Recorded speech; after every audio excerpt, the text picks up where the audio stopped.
नमस्कार, सवाल इंडिया का मैं आपका बहुत बहुत स्वागत है। मेरा नाम है अंकित त्यागी और इस वक्त आप एनडीटीवी इंडिया के साथ हैं। शुरुआत कर रहे हैं। आज दिल्ली के राउज एवेन्यू कोर्ट ने अरविंद केजरीवाल को एक बार फिर से 4 दिन की इन्फोर्समेंट डायरेक्टरेट की रिमांड में भेज दिया है।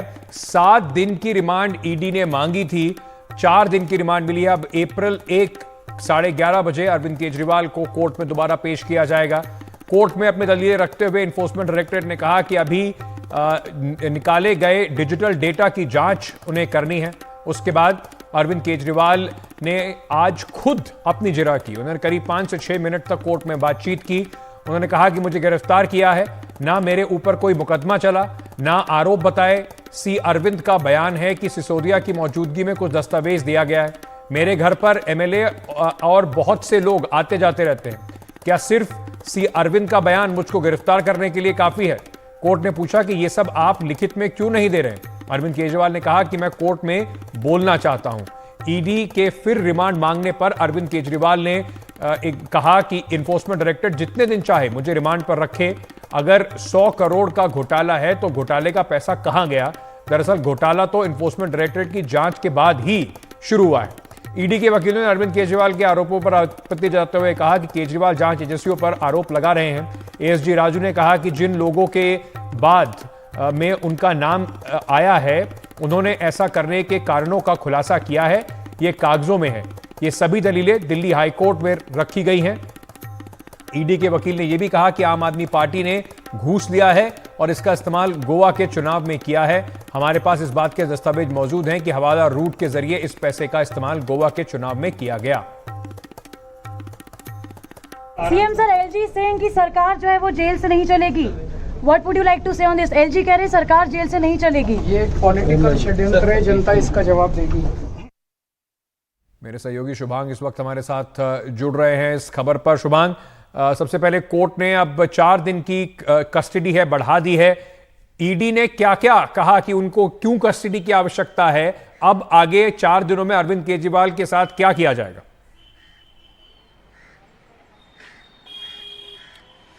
जी बिल्कुल, देखिए अंकित, जिस तरीके से ईडी ने आज शुरुआत ही अपनी दलील के साथ की कि जो डिजिटल डेटा है उसकी जांच होना अभी बाकी है। उसके अलावा कुछ ऐसे लोग हैं जिनका आमना सामना करवाना केजरीवाल के सामने बेहद ज़रूरी है इस पूरी इन्वेस्टिगेशन को लेकर के। और साथ ही उन्होंने ये भी कहा कि जो अरविंद केजरीवाल है वो पूरे तरीके से सहयोग नहीं कर रहे हैं, क्योंकि वो सीधे जवाब उन्हें नहीं दे रहे हैं। फिलहाल ईडी संतुष्ट नहीं है अरविंद केजरीवाल के जवाबों के साथ। तो देखिए, यहाँ पर ईडी ने साफ तौर से ये कहा कि हमारे पास पक्के सबूत है कि अरविंद केजरीवाल ने 100 करोड़ रुपए की रिश्वत मांगी थी। और इसके अलावा देखिए, कोर्ट में आज ये भी देखा गया कि अरविंद केजरीवाल ने अपना रुख खुद किया। उन्होंने कहा कि मैं बोलना चाहता हूँ। उन्होंने कहा कि जितने भी अभी तक सबूत यहाँ पर दिए गए हैं वो सही नहीं हैं। उन्होंने ईडी की जो इन्वेस्टिगेशन है उसके खिलाफ भी अपनी आवाज़ उठाई है, जिस पर ईडी ने अपनी आपत्ति जताई थी। लेकिन उन्होंने ये भी कहा कि अभी तक 31,000 पन्ने इस पूरे मामले में 2 साल में ईडी सामने पेश कर चुकी हैं, लेकिन अभी तक सिर्फ और सिर्फ 4 ही ऐसे लोग हैं जिन्होंने मेरा नाम लिया है। अब हो सकता है कि वो किसी के दबाव में लेकर के मेरा नाम ले रहे हो, चाहे वो सी अरविंद हो, चाहे वो शरद रेड्डी हो। तो उन्होंने कहा किसी के दबाव में लेकर के भी वो मेरा नाम ले रहे हो सकते हैं। लेकिन इस पर ईडी ने कहा कि दबाव पे कोई बात कर रहा है या नहीं कर रहा है, ये ट्रायल में बात करेंगे। अभी फिलहाल हम रिमांड की बात कर रहे हैं और 7 दिन की रिमांड हमें अरविंद केजरीवाल की चाहिए। देखिए, दोनों तरफ की दलीलें यहाँ पर कोर्ट में सुनी गई, लेकिन उसके बाद 1 अप्रैल तक यानी कि 4 और दिन की ईडी की रिमांड फिलहाल अरविंद केजरीवाल की रिमांड फिलहाल ईडी को मिल गई है। अब किस तरीके से पूछताछ की जाएगी? देखिए, जो ईडी ने कहा है कि उनका कुछ लोगों के सामने आमना सामना करा करके बात करने की कोशिश रहेगी। तो देखिए, जिस तरीके से गोवा के कुछ नेताओं को आज ईडी ने समन किया था, वो हो सकता है कि उन लोगों के सामने उनसे बात करने की कोशिश की जाए और ये जो सिलसिला है लगातार चलता रहेगा। लेकिन बड़ी जानकारियां अगली बार 1 अप्रैल को ईडी जरूर कोर्ट में सामने रखेगी। जी शरद शर्मा, मेरे सहयोगी जो आम आदमी पार्टी को कवर करते हैं, वो भी इस वक्त हमारे साथ जुड़ रहे हैं। शरद, अरविंद केजरीवाल की पत्नी भी आज कोर्ट में मौजूद थी, उनसे भी आपने भी बात करने की कोशिश की। अरविंद केजरीवाल ने क्या महत्वपूर्ण बातें आज कोर्ट में कही हैं अपनी तरफ से, और उसके बाद उनकी पत्नी का क्या रिएक्शन रहा है?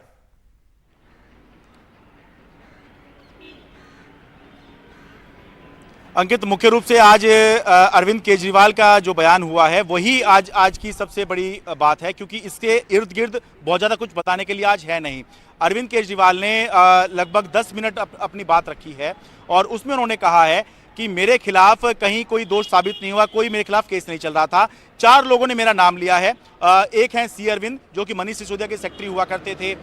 उन्होंने ये नाम लिया कि जब मैं अरविंद केजरीवाल के घर पे था तो एक्साइज से संबंधित एक फाइल मनीष सिसोदिया ने मुझे दी। उन्होंने ये कहा कि मेरे घर पे बहुत से विधायक आते हैं, बहुत से लोग आते हैं, वो आपस में क्या क्या कानाफूसी करते हैं, उसके लिए मैं जिम्मेदार कैसे हो सकता हूं, इसके आधार पर मुझे कैसे अरेस्ट किया जा सकता है। दूसरा, उन्होंने जो रेड्डी पिता और बेटे हैं, जो वाईएसआर कांग्रेस के एमपी हैं और उनके बेटे हैं, जो इस मामले में इनको आरोपी भी बनाया गया है, उनके बयानों पर सवाल उठाया और ये कहा कि जब तक वो मेरे खिलाफ नहीं बोल रहे थे तब तक उनके बयान को ना तो रिकॉर्ड पे लिया गया और ना ही ईडी ने अपनी कार्रवाई बंद की। लेकिन जैसे ही बयान पर बयान होते रहे, मेरे खिलाफ बयान आ गया, उन्होंने आगे की कार्रवाई उनके खिलाफ बंद कर दी और उसके आधार पर मुझे अरेस्ट कर लिया। सबसे अहम बात जो अरविंद केजरीवाल ने बोली वो थी, शरद रेड्डी का नाम उन्होंने लिया कि शरद रेड्डी जो इस मामले में आरोपी थे, जिनको गिरफ्तार किया गया, उन्होंने आरोप लगाया कि बीजेपी ने शरद रेड्डी को पहले गिरफ्तार किया, उसने गिरफ्तार होने के बाद 5 करोड़ रुपए इलेक्टोरल बॉन्ड के तौर पर बीजेपी को दिए और उसके बाद जब वो जमानत में बाहर आ गया उसके बाद जो है 50 करोड़ रुपए इलेक्टोरल बॉन्ड के तौर पर और दिए। तो कुल मिलाकर अरविंद केजरीवाल ने यह आरोप लगाया कि शराब घोटाला ये है कि जब ये सब कुछ हो गया, ईडी की जांच शुरू हुई, घोटाला यहां से शुरू हुआ और इसमें उनका यह कहना है कि एक तरफ बीजेपी ने ईडी के जरिए वसूली की है, 55 करोड़ रुपए शरद रेड्डी की कंपनी से लिए गए हैं और दूसरी तरफ षड्यंत्र यह था कि आम आदमी पार्टी को खत्म कर दिया जाए। हालांकि ईडी ने इस पर आपत्ति जाहिर की है और उनका कहना है कि उनके पास सबूत मौजूद हैं, लेकिन अरविंद केजरीवाल ने कहा कि इलेक्टोरल बॉन्ड जो हैं ये कोर्ट को दिए जाएं और कोर्ट जो है वो इसको रिकॉर्ड पर ले। बड़ी बात यह थी कि अरविंद केजरीवाल ने रिमांड का बिल्कुल विरोध किया ही नहीं आज और ये कहा कि हम रिमांड का विरोध नहीं कर रहे हैं, बल्कि हम चाहते हैं कि जो जांच जो चल रही है उसमें ये सब भी शामिल किया जाए। बहुत ही हीटेड आर्गुमेंट्स हुए हैं अंकित आज। इससे पहले भी मैंने बहुत सारी एक्साइज पॉलिसी के केस सुने, जमानत के भी केस सुने, बहुत सुनवाई देखी, लेकिन जितने हीटेड आर्गुमेंट्स आज हुए हैं, जितनी गर्मा गर्म बहस आज हुई है, इससे पहले कभी भी इस केस के अंदर इतनी गर्मा गर्म बहस नहीं देखी गई थी। ईडी भी उसी टेम्पो के साथ बोल रही थी और अरविंद केजरीवाल के वकील भी उसी टेम्पो के साथ में बोल रहे थे, जिससे पता लगता कि कितना कुछ दोनों ही तरफ से दांव पर लगा हुआ है। लेकिन क्योंकि अरविंद केजरीवाल विरोध नहीं कर रहे थे तो बहुत स्वाभाविक है कि क्योंकि ईडी कह रही थी कि कुछ लोगों से आमना सामना करवाना है और जो डिजिटल डेटा उनको मिला है उसको उसने एग्जामिन करना है, तो 4 दिन की और रिमांड दी जाए। तो संभव है कि अब जब 1 अप्रैल को अरविंद केजरीवाल को ईडी पेश करेगी तो रिमांड ना मांगे, लेकिन सीबीआई जो है वो बताया जा रहा है तैयारी कर रही है। अरविंद केजरीवाल की आगे की रिमांड जो है वो सीबीआई मांग सकती है। अंकित, ऐसे कई केसेस में हमने देखा है कि ईडी की जैसी रिमांड खत्म होती है, दूसरी एजेंसीज रिमांड लेने के लिए वहां पर पहुंच जाती हैं। बहुत बहुत शुक्रिया शरद और शुभांग हमारे साथ जुड़ने के लिए। आगे बढ़ते हैं और इसी मुद्दे पर आज केंद्रीय मंत्री अनुराग ठाकुर ने जेल में बंद अरविंद केजरीवाल के ऊपर निशाना साधा। क्या कहा उन्होंने, हमारे खास कार्यक्रम युवा कॉन्क्लेव में आपको सुनवाते हैं। जो कहते थे मैं भ्रष्टाचार के खिलाफ लड़ाई लड़ूंगा, आज ऐसी लड़ाई लड़ी है कि खुद भ्रष्टाचार में डूबे हुए पाए जा रहे हैं। जिनका पार्षद भी भ्रष्टाचार के चलते जेल में है, जिसका विधायक भी जेल में, जिसका सांसद भी जेल में है, जिसका शिक्षा मंत्री भी जेल में, जिसका स्वास्थ्य मंत्री भी जेल में, जिसका उप मुख्यमंत्री भी जेल में है और कट्टर बेईमान अरविंद केजरीवाल मुख्यमंत्री भी जेल में है। अनुराग जी, आप लोगों पर आरोप है कि आप लोग एजेंसीज का मिसयूज करते हैं। इन्फोर्समेंट डायरेक्टरेट बस ऑपोजिशन लीडर्स को उठाती है और सवाल पूछती है, सीबीआई का वही है, इनकम टैक्स कांग्रेस का अकाउंट फ्रीज कर रही है। देखिए, इनकम टैक्स को लेके कानून है कि अगर आप पॉलिटिकल पार्टी हो आपको टैक्स नहीं लगेगा, लेकिन आपको रिटर्न हर साल फाइल करनी। क्या कांग्रेस इतनी व्यस्त और मस्त रही कि इनकम टैक्स रिटर्न फाइल नहीं कर पाई? तो क्या करना चाहिए, देश के कानून से ऊपर कांग्रेस को रख दें?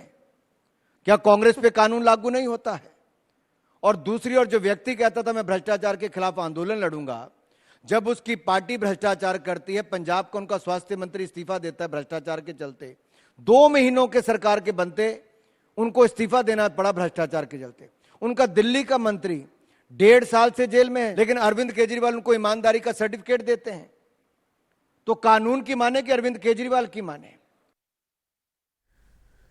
इस बीच अरविंद केजरीवाल की 4 दिन की इन्फोर्समेंट डायरेक्टरेट की कस्टडी बढ़ाने पर आम आदमी पार्टी इस वक्त प्रेस कॉन्फ्रेंस कर रही है। मंत्री सौरभ भारद्वाज बात कर रहे हैं, आपको सुनाते हैं। कागज एक दूसरे से एक्सचेंज करते हैं, मुझे क्या पता कौन किसको क्या दे रहा है। क्या यह बयान एक मौजूदा मुख्यमंत्री को गिरफ्तार करने के लिए काफी है? उन्होंने कोर्ट के सामने अपना यह सवाल रखा। उसके बाद उन्होंने दूसरे गवाह के ऊपर आए जिनका नाम है मुगुंटा श्रीनिवास रेड्डी, जिनको MSR भी कहते हैं, जो जगन रेड्डी की पार्टी के सांसद थे। MSR एक दिन 16 मार्च 2021 को 4:30 बजे उनके दफ्तर में आए। इससे पहले उन्होंने 10 दिन पहले अरविंद केजरीवाल जी को चिट्ठी लिखी कि मैं एक सांसद हूं, मुख्यमंत्री से मिलना चाहता हूं। अरविंद जी कह रहे हैं मेरे ऑफिस में उन्हें 10 दिन बाद मिलने का समय दे दिया गया। वह 4:30 बजे मेरे पास मिलने के लिए आए। मैं किसी वजह से जल्दी में था तो उन्होंने मेरे से कहा कि मुझे दिल्ली में अपना फैमिली चैरिटेबल ट्रस्ट खोलना है, उसके लिए मुझे ज़मीन चाहिए। हमने कहा कि ज़मीन हमारे अंडर नहीं आती, LG साहब के अंडर आती है। आप चिट्ठी दे दीजिए, मैं LG साहब को फॉरवर्ड कर दूंगा, यानी कि पहुंचवा दूंगा। 16 सितंबर 2022 को उनके घर पे रेड पड़ी। उनसे पूछा जाता है कि क्या आप अरविंद केजरीवाल जी से मिले? उन्होंने कहा कि जी हां, मैं मिला और मैंने अरविंद केजरीवाल जी से अपनी फैमिली के ट्रस्ट के लिए जमीन मांगने की बात कही थी। 16 सितंबर, ये जो स्टेटमेंट है ये 16 सितंबर 2022 को सेक्शन 17 में ली गई थी। ये एक PMLA का सेक्शन है। 5 महीने बाद यानी कि 10 फरवरी को उनके बेटे को गिरफ्तार कर लिया जाता है। मुगुंटा रेड्डी के बेटे को गिरफ्तार किया जाता है। उसके बावजूद वे अपने पुराने स्टेटमेंट पे कायम रहते हैं। जब 5 महीने तक उनका बेटा गिरफ्तार रहता है तो बाप टूट जाता है। 16 जुलाई को उसके पिता अपना स्टेटमेंट बदल लेते हैं, यानी कि राघव के पिता मुगुंटा रेड्डी अपना स्टेटमेंट बदल लेते हैं। बीच में ईडी के लॉयर ने फिर से अरविंद केजरीवाल जी को रोकने की कोशिश की, हल्ला गुल्ला हुआ। अरविंद केजरीवाल जी ने कहा, राजू जी मैं आपका आशीर्वाद चाहता हूं, mister Raju I need your blessings, please मुझे बोलने दीजिए। और फिर किसी तरीके से दोबारा अरविंद जी ने अपनी बात शुरू की। उन्होंने कहा 16 जुलाई को अपना बयान वे बदल लेते हैं। एक बाप अपने बेटी की गिरफ्तारी के बाद अपना बयान बदलता है और 18 जुलाई को उनका बेटा छूट जाता है। उसके बाद उनका और कोई नया स्टेटमेंट रिकॉर्ड नहीं किया जाता। जो बयान बार बार हो रहे थे उनमें कोई भी बयान अरविंद केजरीवाल जी के खिलाफ नहीं था, इसलिए बार बार नए बयान लिए गए। और जैसे ही अरविंद केजरीवाल जी के खिलाफ बयान दे दिया गया, फिर कोई और बयान की जरूरत ईडी को नहीं थी। बाकी सारे बयान जो है कूड़े के कचरे के डब्बे में, और इस बयान को ईडी जो है कोर्ट के सामने पेश करता है। उसके बाद और कोई स्टेटमेंट नहीं लिया जाता। बयान पे बयान हो रहे थे, पर जब तक वो मेरे साथ मेरी मदद के बयान दे रहे थे जिसमें मेरे खिलाफ कुछ नहीं था, तब तक ईडी को उस पर एतराज था। और जैसे ही वह मेरे खिलाफ बयान देते हैं, उनका बेटा छूट जाता है और उनके और बयान लेने बंद हो जाते हैं। और 3 अक्टूबर को उनका माफीनामा हो जाता है, यानी कि वो सरकारी गवाह अप्रूवर बन जाते हैं। ईडी और केंद्र सरकार का मिशन कामयाब हो जाता है। अब तक मैंने 2 गवाहों के विषय में बताया, अब मैं तीसरे गवाह पे आता हूं। फिर अरविंद जी ने कहा इनका मकसद साफ है, ईडी का मकसद साफ है, वो केवल और केवल मुझे फंसाना चाहते थे। सेक्शन 50 में 3 स्टेटमेंट हैं, तीनों बराबर हैं। उनमें से एक स्टेटमेंट को कैसे तवज्जो दी जा सकती है? Each statement carries equal gravity. चलिए बात करते हैं बंगाल की, जहां पर टीएमसी नेता महुआ मोइत्रा आज इन्फोर्समेंट डायरेक्टरेट के सामने पेश नहीं हुई। महुआ मोइत्रा को इन्फोर्समेंट डायरेक्टरेट ने फेमा उल्लंघन मामले में आज पूछताछ के लिए समन किया था, लेकिन महुआ अपने संसदीय क्षेत्र कृष्णनगर में चुनाव प्रचार में व्यस्त हैं। दर्शनी नंदलानी को भी आज पूछताछ के लिए बुलाया गया था। कैश और गिफ्ट लेकर संसद में सवाल पूछने के मामले में महुआ मोइत्रा जांच के घेरे में है। इसी सिलसिले में उनकी संसद सदस्यता पहले ही रद्द की जा चुकी है।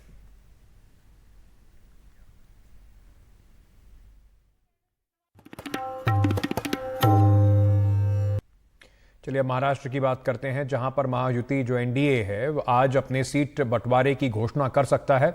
खबर यह है कि तीनों दल एक साथ प्रेस कॉन्फ्रेंस करके घोषणा करेंगे, लेकिन अभी समय और स्थान तय नहीं हुआ है।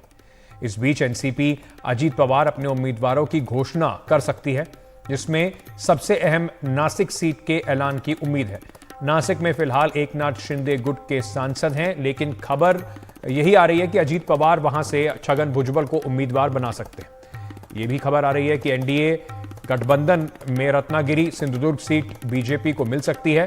बीजेपी इस सीट पर नारायण राणे के नाम का ऐलान कर सकती है, जबकि इस सीट पर शिवसेना की ओर से शिंदे गुट के मंत्री उदय सामंत के भाई किरण सामंत के लिए जोर लगाया जा रहा है।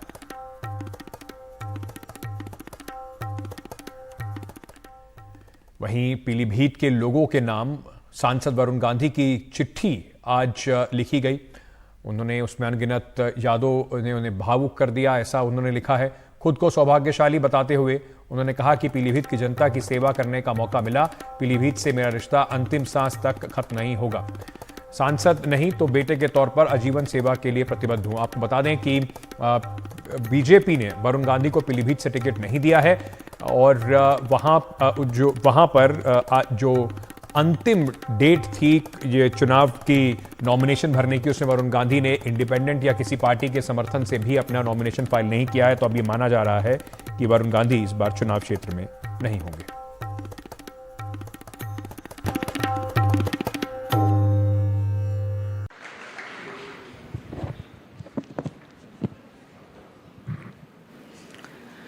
दुनिया का सबसे बड़ा लोकतंत्र भारत दुनिया का सबसे बड़ा युवा देश भी है, लेकिन फैक्ट्स पर नज़र डालें तो ये समझ में आता है कि हमारे देश की औसत उम्र भले ही कम हो, लेकिन हमारे देश के सांसदों की औसत आयु 57 साल यानी 57 ईयर्स है। सरकारी नौकरी से रिटायर होने की उम्र से ज़रा सी ही कम। वैसे ये फैक्ट्स 2019 में चुनी गई लोकसभा के हैं, यानी हम एक ऐसे नौजवान देश हैं जहां राजनीति ज़्यादातर उम्रदराज लोगों के ही हाथ में रही है। लेकिन राजनीति में युवा कम है, पर कमतर नहीं। पूरब से पश्चिम और उत्तर से दक्षिण तक कई नौजवान ऐसे मिल जाएंगे जो राजनीति के मध्य में हैं। एक नाम हमारे साथ इस वक्त हैं। लोगों की पढ़ाई जहां जाकर विराम लेती है, यानी कि वॉटन स्कूल, वहां से लौटकर इस नाम ने अपनी राजनीति को उड़ान दी। एमबीए के बाद राजनीति, जिसके मास्टर ब्लास्टर बने सचिन पायलट, कांग्रेस पार्टी के महासचिव, टोंक से विधायक और छत्तीसगढ़ के प्रभारी। हमारे साथ हैं सचिन पायलट। स्वागत है आपका हमारे इस खास कार्यक्रम में।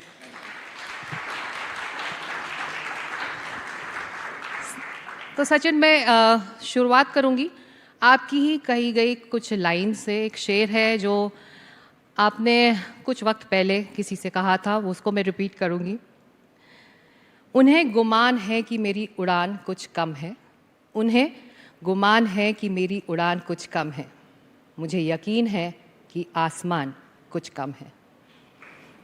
आपने अपना एक मुकाम सचिन पायलट हासिल किया है, फिर भी सचिन पायलट को आसमान कम क्यों पड़ रहा है? बहुत बहुत शुक्रिया मुझको यहाँ पर इनवाइट करने के लिए, और मैं आपको बधाई देता हूँ कि आपकी रिसर्च टीम बहुत बढ़िया है। आपने जो मैंने कहा उसको ढूंढ ढांड के आपने प्रस्तुत किया। मैंने एक सवाल मुझसे पूछा गया था राजनीति के संदर्भ में, और उस समय चुनावों की गर्माहट शुरू हो गई थी और बहुत से लोग बहुत सी बातें बोल रहे थे। तो मुझे लगा कि बजाय इसके कि मैं कुछ कठोर या कड़वे शब्दों का प्रयोग करूं, मैंने बड़े सरल तरीके से ये 2 लाइन बोली थी, और इसका ये मतलब था कि हर इंसान को अपने में विश्वास रखना चाहिए, और परिस्थिति कैसी भी हो, चैलेंज कैसा भी हो, लेकिन अगर आप कॉन्फिडेंट हैं अपने अंदर की ताकत को लेकर और अपने कमिटमेंट को लेकर, तो देर से ही दूर से ही लेकिन आप मंजिल को हासिल कर सकते हैं। और हम इस युवा कॉन्क्लेव में हैं। ऑडियंस जो एक युवा ऑडियंस है, हमारे जो दर्शक हैं, टीवी के दर्शक, वो भी आपको सुन रहे हैं। तो सांसद, केंद्रीय मंत्री, विधायक, डेप्यूटी सीएम, प्रदेश अध्यक्ष, महासचिव, एमबीए ग्रेजुएट, टेरिटोरियल आर्मी में कैप्टन, आपकी लिस्ट तो खत्म ही नहीं हो रही। और कुछ जोड़ना बाकी है अभी इसमें? नहीं, आप देखिए इतना सारा कुछ आपने पढ़ के सुनाया। आपका कहीं ये इरादा तो नहीं है कि आपको लगता है कि मुझे रिटायर हो जाना चाहिए, बहुत कुछ कर लिया? नहीं, बिल्कुल नहीं। आप एक प्रेरणा स्रोत हैं, आप मोटिवेट करेंगे हमारे ऑडियंस को और हमारे दर्शकों को भी। सचिन, तो जो बात मैंने शुरुआत में की थी कि हम नौजवान देश हैं और 26-27 साल हमारी औसत उम्र है हमारे देश की, लेकिन जो हमारे नेता हैं उनकी जो औसत उम्र है या फिर सांसदों की जो औसत उम्र है वो प्रोपोर्शनेट बिल्कुल नहीं है। तो आप जैसे कुछ चुनिंदा नामों को छोड़ दें तो ये प्रोपोर्शन गड़बड़ा जाता है। तो मेरे पास एक आंकड़ा है, 2019 में चुनावों के आंकड़े बता रहे हैं कि बीजेपी और कांग्रेस पार्टी ने जो उम्मीदवार जो उतारे थे, जिनकी उम्र 46 से 75 के उम्र के बीच में थी, वो उम्मीदवार सांसद बनकर पहुंचे, लेकिन जो 25 से 45 साल के उम्मीदवार थे दोनों ही पार्टियों के, वो चुनाव नहीं जीत पाए या सांसद नहीं बन पाए। तो ऐसा क्यों हो रहा है? ये इस देश की चुनावी हकीकत है।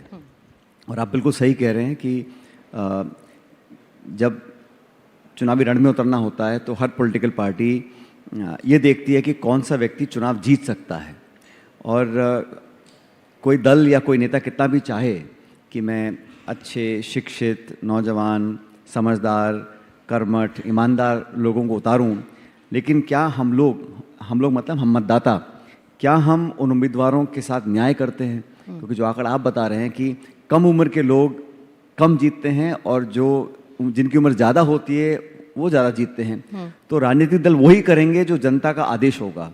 जनता अगर नौजवानों को जिताने में परहेज करती है या कंजूसी करती है तो पॉलिटिकल पार्टीज अपने आप उनको टिकट देना कम कर देंगे या मौके देना कम कर देंगे। बहरहाल हर पॉलिटिकल पार्टी बोलती है कि हम युवाओं को आगे लाना चाहते हैं, मुख्यधारा में जोड़ना चाहते हैं, लेकिन जब चुनाव की बात आती है तो विनेबिलिटी क्राइटेरिया बन जाता है। और विनेबिलिटी का निर्णय कौन करता है? हम तो उम्मीदवार दे सकते हैं, लेकिन पब्लिक को चुनाव जिताना है। लेकिन मैं ऐसा मानता हूं कि इतने बड़े देश में बदलाव आते आते समय लगता है। इस देश में आधे मतदाता, आधी जनसंख्या महिलाओं की है, लेकिन महिलाएं जब उनको चुनाव लड़ाते हैं तो वो जीतती नहीं है या कम औसत में जीतती हैं। तो प्रोपोर्शनेट जो महिलाओं का रिप्रेजेंटेशन है हमारी पार्लियामेंट में बहुत कम है। तभी हम लोगों को ज़रूरत पड़ रही है आरक्षण देने की। लेकिन मैं ऐसा मानता हूँ कि हिंदुस्तान में अनेकों चुनाव आते हैं, ग्राम पंचायत के, नगर पालिका के, विधानसभा के, कॉरपोरेशन के, सांसद के। अब जो लैंडस्केप है वो शिफ्ट कर रहा है। आज से 20, 25, 30 साल पहले बहुत कम लोगों को ये लगता था कि वो लीडरशिप रोल्स को अच्छी तरह उसका निर्वहन कर सकते हैं या उसको टैकल कर सकते हैं। लेकिन अब मैं देखता हूँ कि जो छात्र राजनीति में लोग हैं, जो स्टूडेंट पॉलिटिक्स में हैं, वो बहुत आसानी से मेन स्ट्रीम पॉलिटिक्स में आ रहे हैं और वो कामयाब भी हो रहे हैं। देखो, चुनाव जीत जाना सिर्फ अंत नहीं है, चुनाव जीतना शुरुआत है। चुनाव जीतने के बाद आप अपने काम से, अपनी वाणी से, अपने कार्यकुशलता से, अपने हार्डवर्क से लोगों का मन जीत पाते हैं कि नहीं जीत पाते हैं। क्या आप दोबारा चुनाव जीते हैं? और सिकता जी, एक बार चुनाव जीतना तो आसान है, चैलेंज होता है सेकंड टाइम चुनाव जीतना। बिल्कुल। और अगर एक यंग व्यक्ति चुनाव लड़ता है तो उसको मालूम है कि कई बार मुझे चुनाव लड़ना है, तो उसके स्टेक्स ज़्यादा होते हैं, उसका कमिटमेंट ज़्यादा होता है, उसका हार्ड वर्क, मेहनत करने की क्षमता ज़्यादा होती है। इसलिए यंग लोगों को प्लेटफॉर्म अगर हम देंगे, अपॉर्चुनिटी देंगे, उन पर विश्वास रखेंगे, तो वो लॉन्ग टर्म में समाज को, देश को हर तरह से ज़्यादा योगदान दे सकते हैं। और ये बात सिर्फ मैं हिंदुस्तान की नहीं कर रहा हूँ, दुनिया के हर मुल्क में जहाँ डेमोक्रेसी है वहाँ यंग लोगों को आप अगर कुछ आगे बढ़ने का मौका देते हैं तो चैरिटी नहीं है, कोई एहसान नहीं है, सिर्फ एक इक्वल लेवल प्लेइंग फील्ड, एक अपॉर्चुनिटी और एक उनको मोटिवेशन हम देते हैं तो बहुत कुछ कर सकते हैं। और ये बात सिर्फ राजनीतिक सीमित नहीं है, ये हर चीज़ में लागू है, कॉर्पोरेट वर्ल्ड में, आर्ट्स वर्ल्ड में, पत्रकारिता में। लेकिन बदलाव आ रहा है। आजकल आप देखिए जो ग्लोबल टॉप कंपनीज हैं, उनके जो सीईओज हैं, जो एमडीज हैं, उनकी औसत उम्र क्या है। जो बड़ी बड़ी एनजीओज हैं और बहुत सारे, अब खेलों में देखिए आप, अगर यंग टैलेंट को हम नर्चर नहीं करेंगे तो अगर हम हर क्षेत्र में यंग टैलेंट को नर्चर करने की बात करते हैं तो राजनीति सबसे इंपॉर्टेंट क्षेत्र है। देश की दिशा तय करने का जो प्लेटफॉर्म राजनीति में है और कहीं नहीं हो सकता। तो हम सबका सामूहिक एक एफर्ट होना चाहिए कि यंग लोगों को हम मोटिवेट करें और उनको सिर्फ आप खुद एक उदाहरण रहे हैं। आपने शुरुआत अब बहुत कम उम्र में राजनीति की दुनिया में की, लेकिन उस तरह का मोटिवेशन बाकी यंगस्टर्स में, बाकी युवा में दिखाई क्यों नहीं देता है? उसका मुझे खामियाजा उठाना पड़ा है। जो आपने मुझे लंबी फरिद सुनाई है ना, आपने ये भी कर लिया, ये भी कर लिया, ये भी कर लिया, लोग सोचते हैं भाई इतना कुछ कर लिया, अब औरों को मौका मिलना चाहिए। एंड मैं बताता हूँ, मैंने अपने जीवन में क्योंकि मुझे बहुत जल्दी ये मौका मिल गया था, मैं 26 साल की उम्र में संसद पहुंच गया। अब मैं जब सांसद बन गया और मैंने काम करना शुरू किया अपने क्षेत्र में, अपने प्रदेश में, अपनी पार्टी में, तो मैं हर जगह कोशिश करी कि मैं अपने एक्सपीरियंस का उसको शेयर लोगों से करूं, कहाँ मुझे सफलता मिली, कहाँ मैं असफल रहा। और कोई यंग लड़का लड़की अगर राजनीति में आना चाहता है तो उसको हैंड होल्ड करके उसको प्रोत्साहन देना मेरी जिम्मेदारी है। क्योंकि अगर कम उम्र में मुझे मौका मिला है और मैं औरों का रास्ता रोकूंगा तो मैं न्याय नहीं कर रहा हूँ। और हमारे प्रोफेशन में अनफॉर्चुनेटली बात यह है कि जो जिस पद पे पहुंच जाता है फिर वो चिपक के बैठ जाता है और वो किसी को आने नहीं आगे देता है। ये एक पॉलिटिक्स की एक कमी मैं बताऊंगा। लेकिन अगर व्यक्ति को अपने अंदर कॉन्फिडेंस है और वो असुरक्षित नहीं है तो यंग लोगों को वो आने का मौका देना चाहिए। मैंने हर जगह कोशिश की है, मेरी पार्टी में, राजस्थान में, देश में, यंग लोगों को आप मौका दीजिए। उनको आप अगर आप आधे मन से नहीं पूरे मन से मौका देंगे तो वो शाइन करेंगे, वो परफॉर्म करेंगे, वो डिलीवर करेंगे। ये मेरा अपना खुद का एक्सपीरियंस है। पर सचिन, इस वक्त की आज की राजनीतिक दुनिया की एक हकीकत ये भी है कि जब एक युवा महिला उम्मीदवार को बीजेपी हिमाचल के मंडी कॉन्स्टिट्यूंसी से उतारती है, तो कंगना रनौत की हम बात कर रहे हैं, तो उसको लेकर एक अलग ही डिस्कोर्स, चर्चा, बातें होने लगी हैं।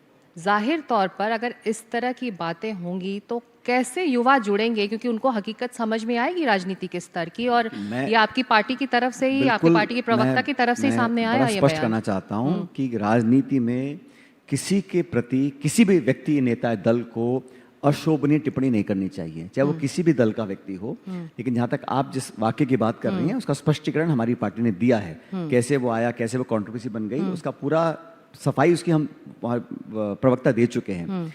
लेकिन अगर आप यंग हैं, इसका ये मतलब नहीं है कि आपको पॉलिटिकल चैलेंज नहीं मिलेगा। जब मैं चुनाव लड़ रहा था तो मेरी उम्र कम थी, इसका लिहाज थोड़ा ना किया जो बीजेपी का प्रत्याशी था, वो तो पूरी ताकत से चुनाव लड़े थे। बल्कि कहा अनुभव नहीं है, फला फला के बैकग्राउंड के आते हैं, इनको क्या।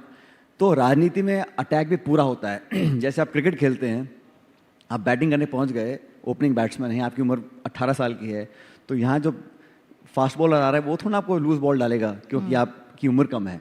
टेस्ट मैच होता है, राजनीति होती है। तो हम लोगों को भी समझना पड़ेगा कि अगर विरोध होगा, हालांकि मैंने शुरू में कहा अशोभनीय, अनपार्लियामेंट्री और अनडिग्निफाइड कमेंट्स बोलने की कोई स्पेस राजनीति में नहीं होनी चाहिए। लेकिन सैद्धांतिक पॉलिटिकल अटैक तो होंगे, तो उसका सामना करने का जिगरा भी हमको रखना पड़ेगा। पर सचिन, पार्टी की तरफ से इसको लेकर कोई बयान नहीं आया। हालांकि आपकी प्रवक्ता ने कहा कैसे ये बाहर आया वो उसकी जांच कर रही हैं, लेकिन पार्टी की तरफ से, कांग्रेस पार्टी की तरफ से, वो हमारी प्रवक्ता ही है भाई, वो कांग्रेस की प्रवक्ता है। पर वो तो खुद उनको अक्यूज किया जा रहा है कि आपके ट्विटर हैंडल से कैसे आया। कि मैंने नहीं, मेरे हैंडल से डाला है, किसी और ने डाला है, उसने डिलीट कर दिया, उसका स्पष्टीकरण उन्होंने दिया।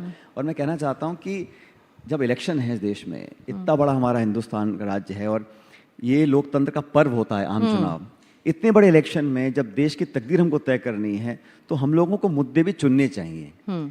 और अगर इशू बेस्ड राजनीति करनी है तो जो जनता को छूने वाले इश्यूज हैं, जो पब्लिक को टच करते हैं, जिनको रोजमर्रा जिंदगी को इफेक्ट करते हैं, उन इश्यूज को हम रेखांकित करें, उनको हाईलाइट करें, तो एक हेल्दी डिस्कोर्स बनेगा। पर आप लोगों ने तो बैठे बैठे बीजेपी को मुद्दा दे दिया विमेन डिग्निटी को लेकर। कौन मुद्दा दे रहा है? वो तो मुद्दा लेने में तैयार बैठे रहते हैं। हमने कहा भाई, आप डिस्कशन करो महंगाई पे, बेरोजगारी पे, देश में जो हो रहा है, जो इंस्टीट्यूशंस को हम लोग देखते हैं उनकी क्रेडिबिलिटी को चैलेंज किया जाता है।